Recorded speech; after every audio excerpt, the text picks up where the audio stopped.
ہے الذین ینفقون فی السراء والضراء، وہ لوگ جو اللہ کی راہ میں خرچ کرتے ہیں چاہے تنگی ہو یا خوشحالی ہو. الذین ینفقون فی السراء والضراء والکاظمین الغیظ، اور یہ وہ لوگ ہیں جو غصے کو پی جاتے ہیں، غصے کو برداشت کر لیتے ہیں. کاظم کہتے ہیں، کاظم کاظمہ کہتے ہیں جو مشکیزہ ہوتا ہے، اگر وہ بھر جائے نا، بھرے ہوئے مشکیزے کا منہ اس طرح باندھ دینا کہ اس سے پانی باہر نہ آئے، اس کو کہتے ہیں کاظمہ. تو جب انسان غصے سے، غضب سے، غیظ و غضب سے اتنا بھر جائے کہ پھٹنے والا ہو، وہ غصہ برداشت قابل برداشت نہ ہو، اور اس کے باوجود وہ اس غصے کو پی جائے، یہ ہے الکاظمین الغیظ. اور نبی کریم صلی اللہ علیہ وآلہ وسلم نے ایسے شخص کی بہت تعریف فرمائی ہے، بہت زیادہ پسند فرمایا ہے. اسلام کے اندر، اعلیٰ اخلاق کے اندر ایسا شخص بہت بلند مقام پہ فائز ہے، جو شخص غصے کے وقت اپنے آپ پہ کنٹرول کر لیتا ہے. آپ نے ارشاد فرمایا کہ پہلوان وہ نہیں ہے جو مد مقابل کو پچھاڑ دے، اس کو چاروں خانے چت کر دے، بلکہ پہلوان وہ ہے، طاقتور وہ ہے جو طاقت ہونے کے باوجود انتقام نہ لے. اگر طاقت نہ ہو تو پھر تو بندہ معاف کر ہی دیتا ہے،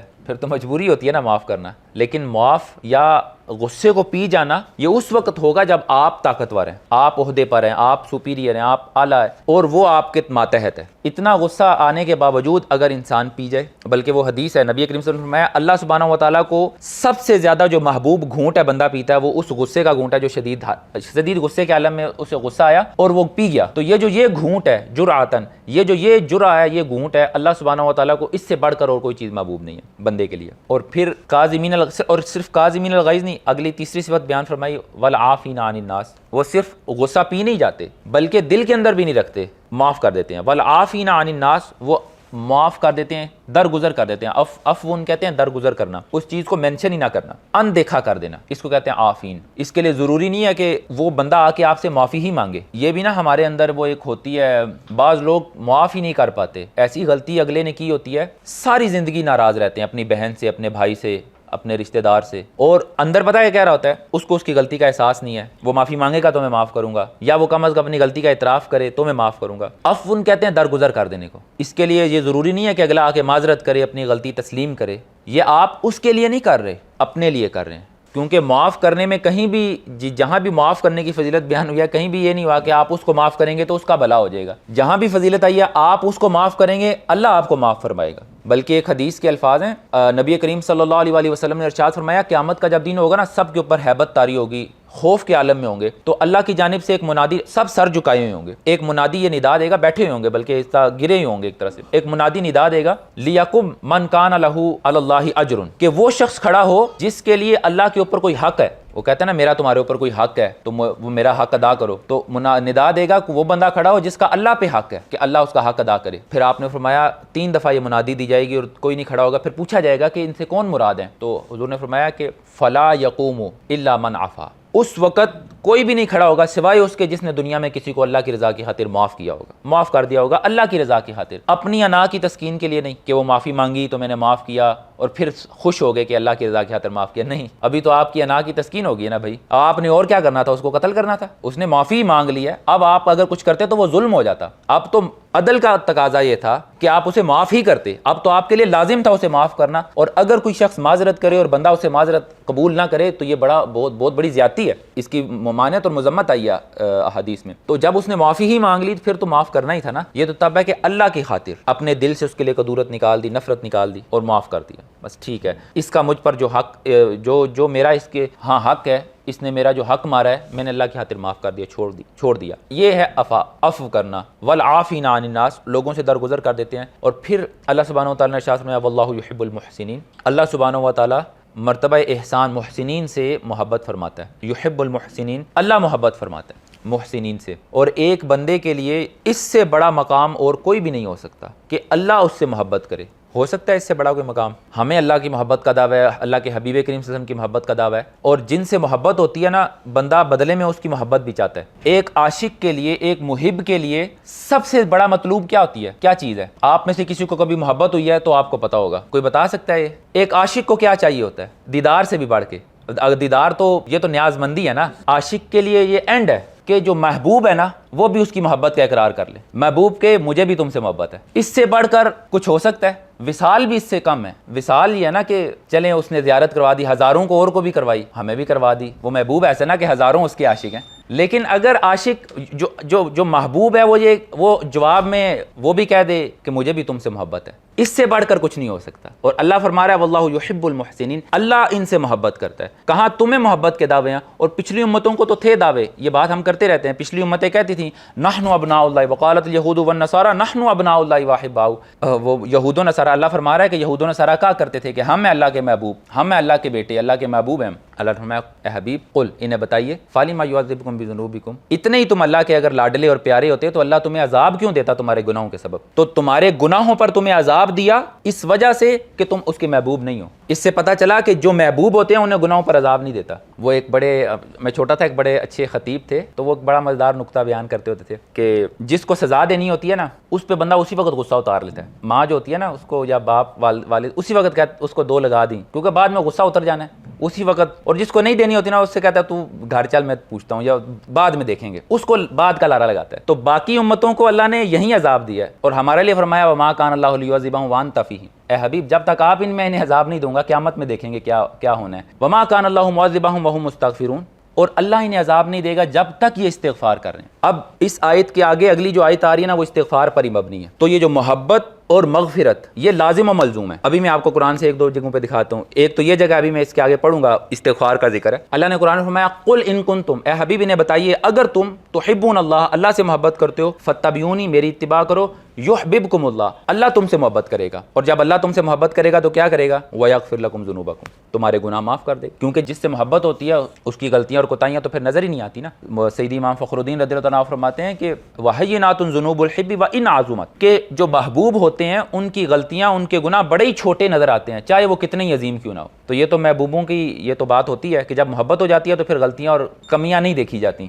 تو اللہ فرما رہا ہے واللہ یحب المحسنین، اللہ مرتبہ احسان والوں سے محبت فرماتا ہے، سب سے نہیں، باقی سب سے نہیں، احسان والوں سے۔ اور پھر اللہ نے ارشاد فرمایا والذین، اور یہ وہ لوگ ہیں اذا فعلوا، جب وہ کر بیٹھیں فاحشۃ، کوئی غلطی، کوئی برائی کا کام، او ظلموا انفسہم، یا اپنی جانوں پر ظلم کر بیٹھیں، اپنی جانوں پر ظلم کر بیٹھیں۔ اور یہی لفظ اللہ نے فرمایا ولو انہم اذ ظلموا انفسہم، کہ اے حبیب جب یہ اپنی جانوں پر ظلم کر بیٹھیں، اپنی جان پر ظلم۔ تو بنیادی طور پر یہ جو گناہ ہے یہ کسی اور پر ظلم نہیں ہے، یہ اپنے اوپر ہی ظلم ہے، کیونکہ اس کی سزا ہمیں ہی ملنی ہے۔ تو اللہ فرما رہا ہے جب تم اپنی جانوں، جب یہ وہ لوگ ہیں جو اپنی جانوں پر اگر ان سے ظلم ہو جائے یا ان سے کوئی بے حیائی کا کام ہو جائے، برائی کا کام ہو جائے، سب سے پہلا کام کیا کرتے ہیں؟ اللہ کا ذکر کرتے ہیں، فاستغفروا لذنوبہم، اور اس کے بعد کیا کرتے ہیں؟ اپنے گناہ کی معافی طلب کرتے ہیں، استغفار کر لیتے ہیں فوراً۔ اور اللہ فرما رہا ہے وَمَن يَغْفِرُ الذُّنُوبَ إِلَّا اللَّهُ، یہ تو میرے پیارے ہیں، اللہ میرے سوا ان کے گناہ بخشنے والا کون ہے؟ میں نہیں بخشوں گا تو کون بخشے گا؟ تو محبوبوں کے گناہ تو ہم بخش دیتے ہیں۔ وَمَن يَغْفِرُ الذُّنُوبَ إِلَّا اللَّهُ، کون ہے جو اللہ کے سوا گناہوں کو بخشتا ہے؟ وَلَمْ يُصِرُّوا عَلَىٰ مَا فَعَلُوا وَهُمْ يَعْلَمُونَ، لیکن یہ یاد رکھیے کہ یہ قاعدہ اور قانون ہے گناہوں کی بخشش کا۔ ہم ابھی استغفار اور اس کی فضیلت اور اس کی اس ڈیٹیل میں نہیں جا رہے، وہ بالکل الگ ایک موضوع ہے۔ بس استغفار کا قانون یاد رکھیں کہ اللہ سبحانہ و تعالیٰ اس کو معاف نہیں فرماتا جو اصرار کرنے والا ہوتا ہے۔ اصرار کہتے ہیں کسی گناہ پر اکڑ جانا، کسی گناہ کے اوپر توجیہ پیش کرنا کہ جی یوں ہوا تھا، اس وجہ سے میں نے ایسا کیا ہے، توجیہ پیش کرنا، اس کی وجہ بیان کرنا، اپنے اندر نا اس کو نا جسے کہتے ہیں جسٹیفائی کرنا کہ یہ یوں ہوا تھا، اس وجہ سے مجھ سے یہ ہو گیا۔ یہ جو جسٹیفیکیشن دینا نا، یہ اللہ کو پسند نہیں ہے۔ غلطی ہو گئی تو ہو گئی، مان لو بھائی۔ شیطان اور انسان کو یہی چیز، اس چیز نے الگ کیا تھا، شیطان نے نہیں مانا تھا، اکڑ گیا تھا، اور انسان نے مان لیا تھا اور فوراً معافی مانگ لی تھی۔ تو اللہ سبحانہ و تعالیٰ کو پسند ہے کہ بندہ جب کوتاہی ہو، غلطی ہو تو فوراً مان جائے، یہی اصرار نہ کرنا ہے، اور غلطی نہ ماننا اصرار کرنا ہے۔ تو نبی کریم صلی اللہ علیہ وسلم نے فرمایا کہ ما اسر من استغفر وان عاد فی اليوم 70 مرہ، اگر ایک شخص نے ایک ہی گناہ کو 70 مرتبہ ایک ہی دن میں دہرایا اور ہر مرتبہ اس نے استغفار کر لیا تو وہ اصرار کرنے والا نہیں ہے، کیونکہ اس نے 70 مرتبہ استغفار کیا، ہر مرتبہ اس سے گناہ ہوا، وہ ہر مرتبہ توبہ کر لیتا ہے۔ تو توبہ کرنے والا اصرار نہیں کرتا، وہ اصرار کرنے والا نہیں ہے۔ اصرار کرنے کا مطلب ہے کہ وہ انسان اکڑ گیا ہے، وہ توبہ نہیں کر رہا، وہ اپنے گناہ کی کوئی اس کو وجہ معلوم ہے یا وہ سمجھتا ہے کہ یہ درست بات ہے۔ تو اللہ فرما رہا ہے وَلَمْ يُصِرُّوا عَلَىٰ مَا فَعَلُوا وَهُمْ يَعْلَمُونَ، کہ وہ لوگ اپنے گناہ پر اصرار نہیں کرتے، یعنی استغفار کرتے ہیں اور اکڑتے نہیں ہیں۔ پھر آگے اللہ نے ان کا انعام بیان فرمایا کہ یہ وہ لوگ ہیں جن کے لیے جنتیں ہیں اور ان جنتوں کے نیچے نہریں جاری ہیں اور ان جنتوں کے اندر ہمیشہ رہیں گے، وَنِعْمَ أَجْرُ الْعَامِلِينَ، عمل کرنے والوں کے لیے کتنا ہی اچھا اجر ہے۔ اس کے بعد اللہ سبحانہ و تعالیٰ نے ارشاد فرمایا، تسلی دی، وَلَا تَهِنُوا وَلَا تَحْزَنُوا، تم نہ تو ہلکا سمجھو اپنے آپ کو، تم کوئی ہلکے نہیں ہو. یہ جو اس وقت امت کی حالت ہے نا، تو یہ اللہ کی جانب سے تسلی بھی ہے اور آگے ایک خبردار بھی کیا اللہ نے کہ تم امت مسلمہ کوئی ہلکی امت نہیں ہے کہ اس کا سارے عالم میں یوں رسوائی ہے. ولا تہینوا، پریشان نہ ہو، ہلکا نہ جانو اپنے آپ کو. ولا تحزنوا، نہ ہی غمگین ہو. وانتم الاعلون ان کنتم مؤمنین، اگر تم مومن ہو نا تو غالب تم ہی ہو. اب غالب تو ہم نہیں ہیں، یا ہیں غالب تو نہیں ہیں، اس کا مطلب ہے ہم کیا نہیں ہیں، مومن نہیں ہیں، کیونکہ قرآن جھوٹا نہیں ہو سکتا. اللہ فرما رہا ہے جب تم مومن ہوگے تو تم غالب ہوگے.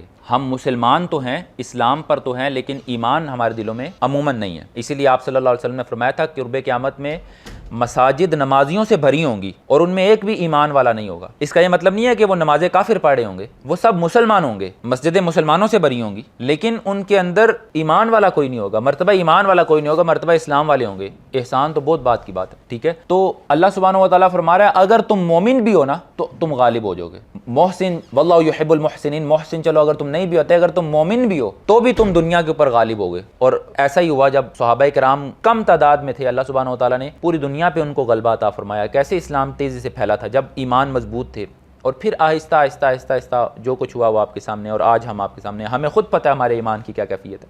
اور پھر اللہ نے فرمایا ان یمسسکم قرح فقد مس القوم قرح مثلہ، اگر تمہیں آج مشکل اور تنگی اور اذیت پہنچی ہے نا، آزمائش آئی ہے تمہیں، فقط مس القوم قرح مثلہ، تم سے پہلے لوگوں پر بھی اسی طرح مشکل آئی تھی، تم کوئی نئے نہیں ہو. اگر تمہارا کوئی پیارا دور ہو گیا تو ساری دنیا کے پیارے چلے جاتے ہیں. اگر تم بیمار ہو گئے ہو تو یہ بیماری تم پہلے نہیں ہو جس پر آئی ہے، ہزاروں لوگ گزرے ہیں تم سے پہلے جن پر یہ بیماری آئی ہے. تسلی دی جا رہی ہے کہ تم اکیلے نہیں ہو. فقط مس القوم قرح مثلہ. اور پھر اللہ فرماتا ہے تلک الایام نداولها بین الناس، یہ دن ہے ہم ان کو لوگوں کے درمیان میں پھیرتے رہتے ہیں، کبھی اس پر کبھی اس پر. کیوں پھیرتے ہیں؟ ولیعلم اللہ الذین آمنوا، تاکہ اللہ جان لے کون ہے ایمان والے. تو بنیادی طور پر آگے پھر ولیمحص اللہ الذین آمنوا ویمحق الکافرین ام حسبتم ان تدخلوا الجنۃ، یہ آیات ہم کرتے رہتے ہیں اکثر. بنیادی اس کا پیغام، اس کا سارا مقصد یہ ہے، بات اینڈ یہیں پہ آ کے ہوتی ہے کہ ایمان کی آزمائش کے لیے، اور اللہ نے زندگی اور موت کی تخلیق کا مقصد بھی بیان کیا، ایکم احسن عملا، ہم نے زندگی اور موت پیدا اس لیے کیا تاکہ پرکھ سکیں تم میں سے کون ہے اچھے اعمال کرنے والا. اور یہاں بھی فرمایا تاکہ ہم پرکھ سکیں تم میں سے کون ہے ایمان والا اور کون نہیں ہے ایمان والا.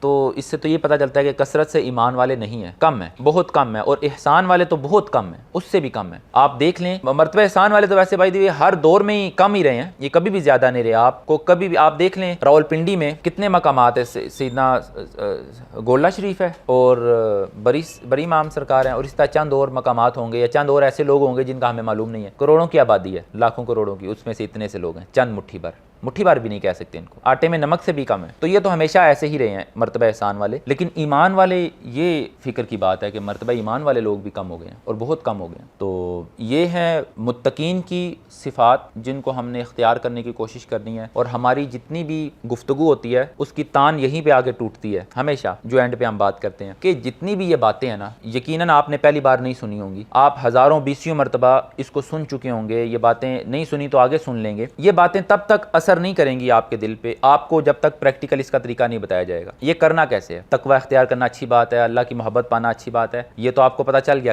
کیسے ہم اللہ کی راہ میں خرچ کرنا سیکھیں. مجھے خرچ کرنے کی فضیلت پتہ ہے، کس کو نہیں پتہ خرچ کرنا اچھی بات ہے؟ کس کو نہیں پتہ 5 نمازیں فرض ہیں؟ اچھی باتوں کا کس کو نہیں پتہ؟ بری باتوں کا کس کو نہیں پتہ؟ کیا صرف پتہ چل جانا یہ کافی ہے؟ علم آ جانا کافی نہیں ہے. اگر ایسا ہوتا تو نہ شیطان گمراہ ہوتا، کیونکہ وہ بھی بڑا عالم تھا، اور اگر ایسا ہوتا تو دنیا کے اندر کوئی بھی عالم، جتنے بڑے بڑے فتنے آئے ہیں نا، وہ بڑے ذہین لوگ ہوتے تھے، عالم ہوتے تھے، اسکالر ہوتے تھے، اکثر پڑھے لکھے لوگ ہوتے تھے. تو علم جو ہے وہ کوئی ہدایت کی یا اس کی ضمانت نہیں ہے. علم ہونا اچھے برے کا یہ اچھی بات ہے، لیکن ہمیں اس پر عملی طور پر کس نے چلانا ہے یہ ہمیں جاننا پڑے گا، یہ ہمیں سمجھنا اور سوچنا پڑے گا کیسے. تو اگر علم کافی ہوتا نا، اللہ سبحانہ و تعالیٰ فقط قرآن کریم کو نازل فرما دیتا، کسی بھی اور طریقے سے لوگوں کو قرآن براہ راست مل جاتا. اپنے نبی کو بھیجنے اور پھر نبی کی 63 سال عمر مبارک انہوں نے بسر کی ہمارے درمیان، اور اس کو عملی طور پہ ہمیں کر کے دکھایا، اس کی ضرورت ہی نہیں تھی. اپنے حبیب کریم صلی اللہ علیہ وسلم کو اتنی مشقت میں ڈالنے کی ضرورت ہی نہیں تھی. لیکن اللہ سبحانہ و تعالیٰ نے یہ اسوہ اس لیے قائم فرمایا اور یہ ہمیں سمجھایا اور بتایا کہ فقط قرآن یا فقط علم، فقط اچھی بات پڑھ لینا اور جان لینا یہ کافی نہیں ہے. اس پر عمل کرنے کے لیے ہمیں ضروری ہے ہمارے لیے کوئی اسوہ ہو، کوئی ہادی ہو، کوئی رہنما ہو جو ہمارا ہاتھ پکڑ کر ہمیں چلائے اس راستے پہ.